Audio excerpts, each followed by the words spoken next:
Okay, so before we get started on this lesson, here's a heads up. This is actually the last lesson of this unit, and that means that tomorrow we will do review.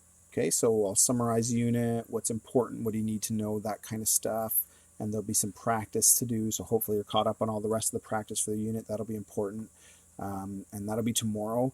The next day we will start we'll do the first day of Unit 2. Okay, so the next day we'll start Unit 2, and then the day after that we will have the unit test. So that way you have a day to finish the review, a whole day to ask questions on your MSIP or at lunch, or there will be some time in class, I'm sure, as well, even though we'll move on to the new unit. The first lesson, Unit 2, is pretty straightforward and simple. Okay, and then we'll do the test the next day. So there's a little bit of a buffer in there to get started on that. Okay, so just a heads up of what's happening.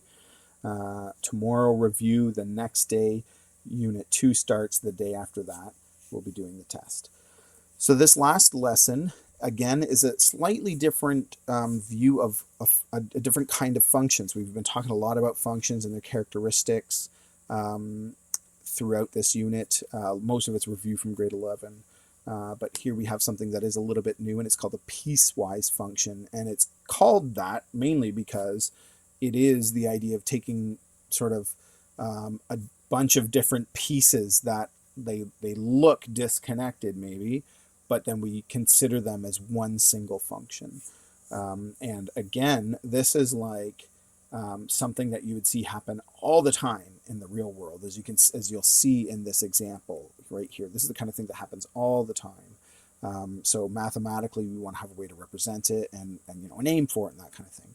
So let's take a look. A cell phone company charges $25 per month, and that includes 200 minutes. Okay. If you go over 200 minutes, up to 300, then your charge is 35 flat.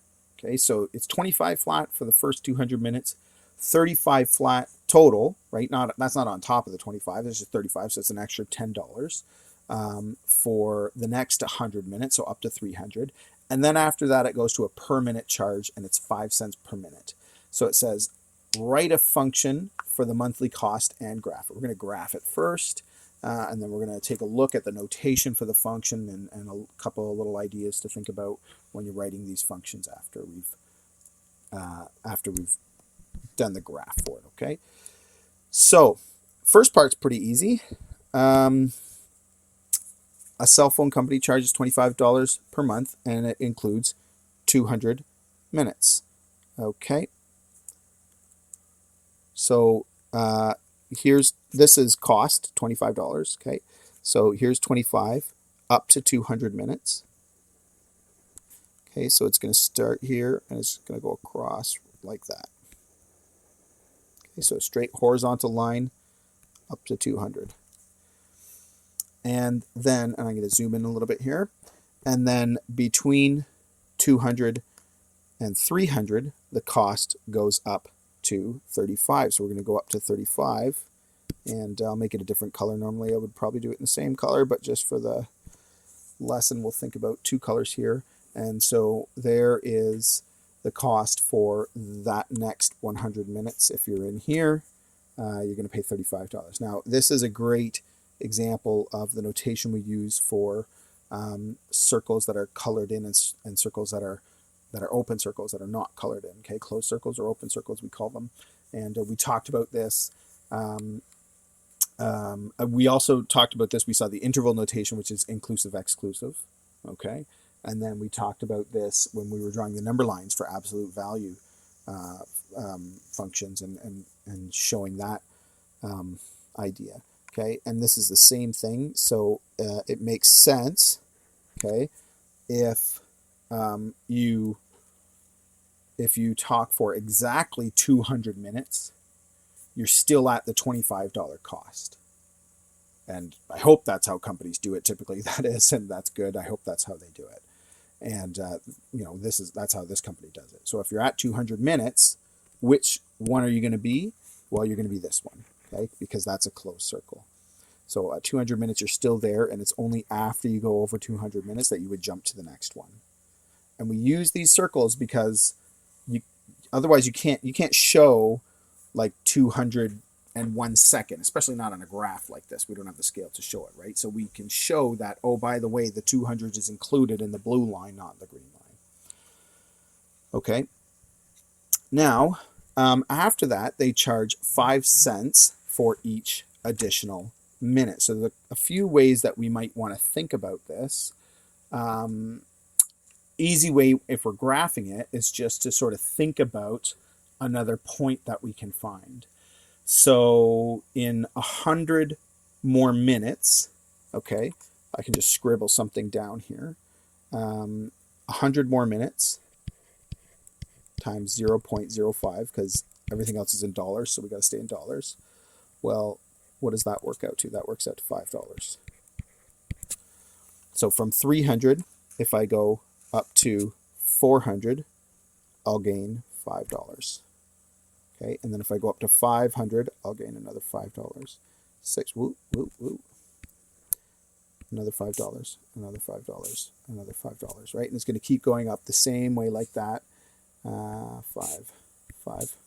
If you have a ruler, you can just draw a nice line, but I don't, so I need a good reference point. So I'm going to try to draw this without a ruler, and there we go.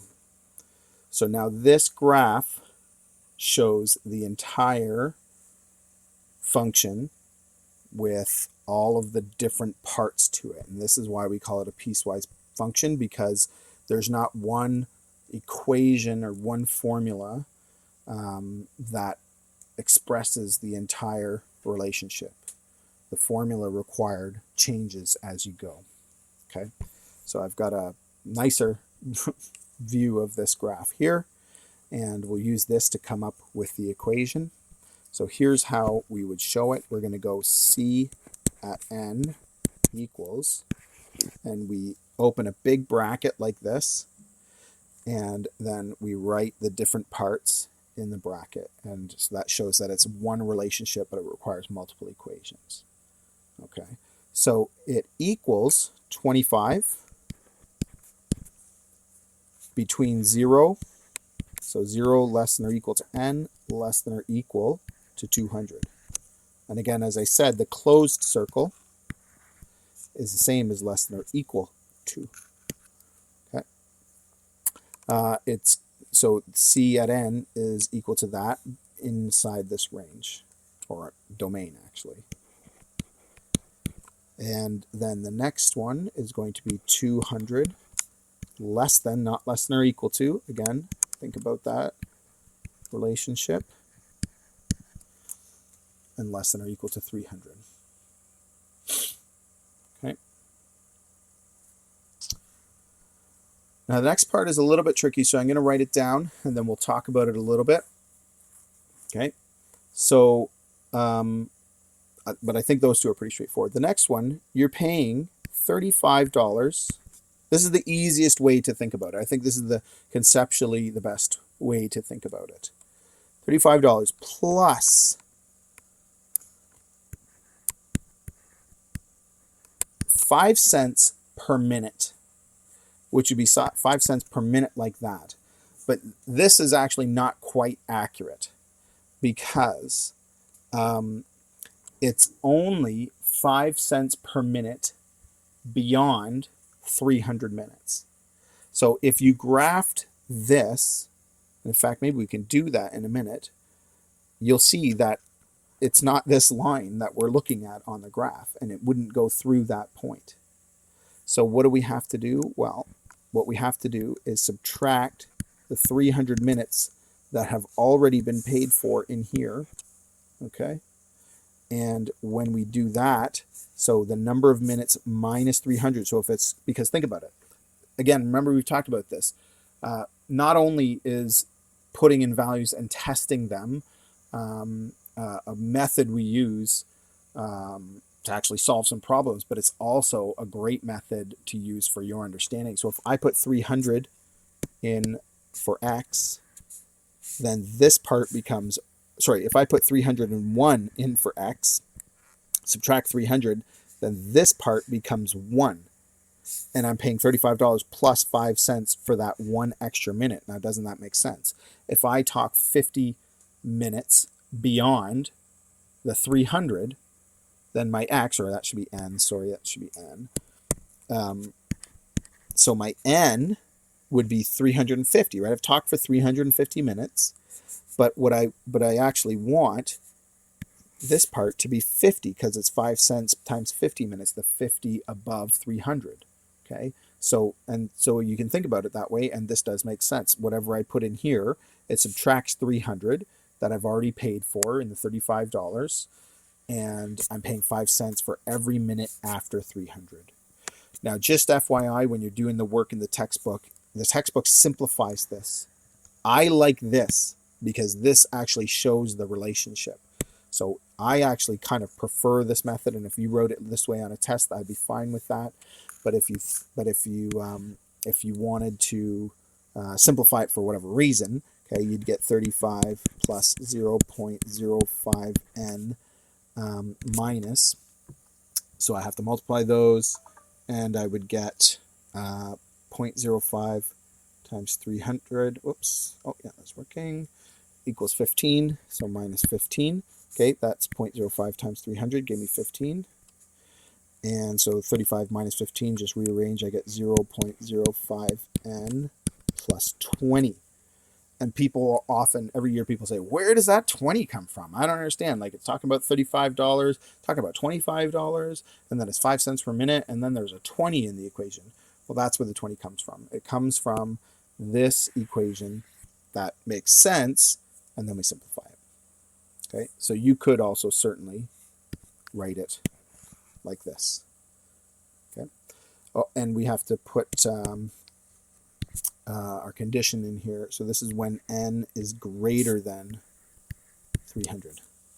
When n is equal to 300, these two lines are the same. So it doesn't really matter which one we do, but we want it to be one or the other, not both. So we write it this way. Okay. So that's what the equation looks like. That's what the graph looks like. It's got a bunch of different parts. Now the last little bit of this lesson is about this definition of continuous. So what does continuous mean? It means it has no break. So for example, this break in the graph means this function in this first example is not continuous because there's a space here. Every part doesn't touch every other part. All right. So that's what the definition of continuous means. We're not going to write down a formal definition right now, but that's what it means. So it says graph the function below, and we're going to determine if it is continuous. Okay.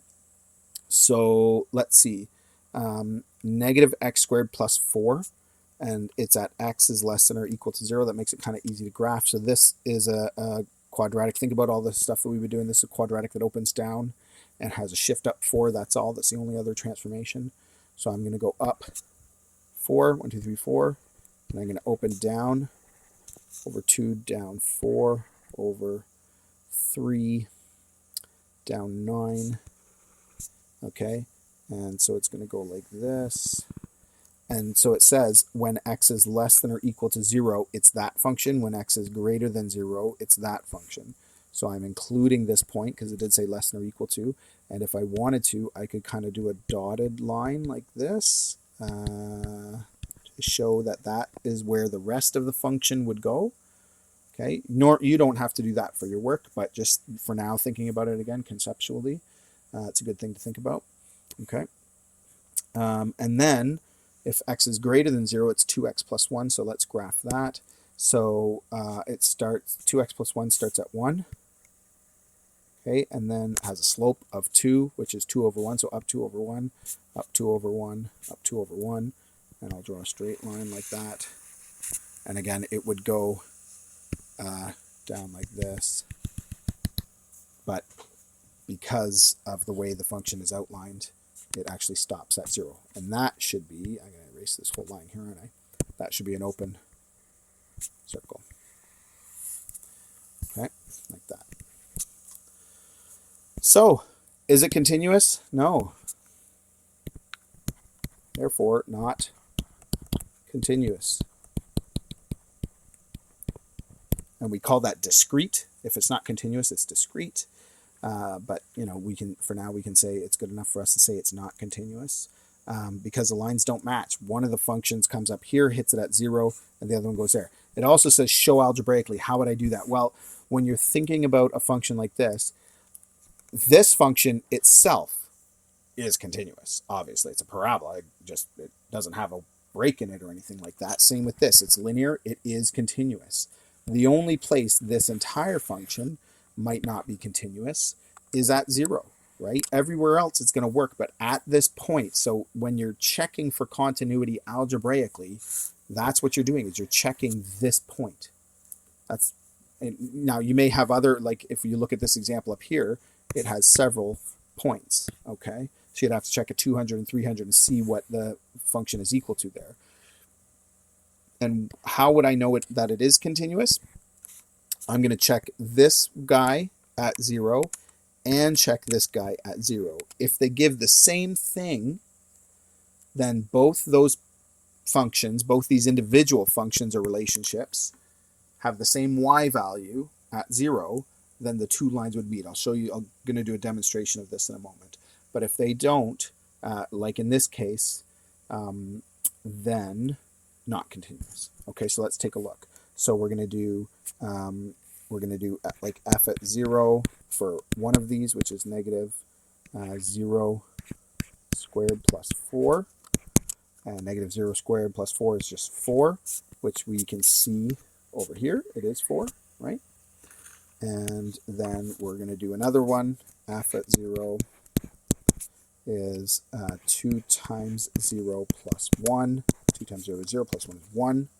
4 is not equal to 1, therefore not continuous. Okay, does that make sense? If they were equal, then it would be continuous. Let's take a look, see if I can find this little demo.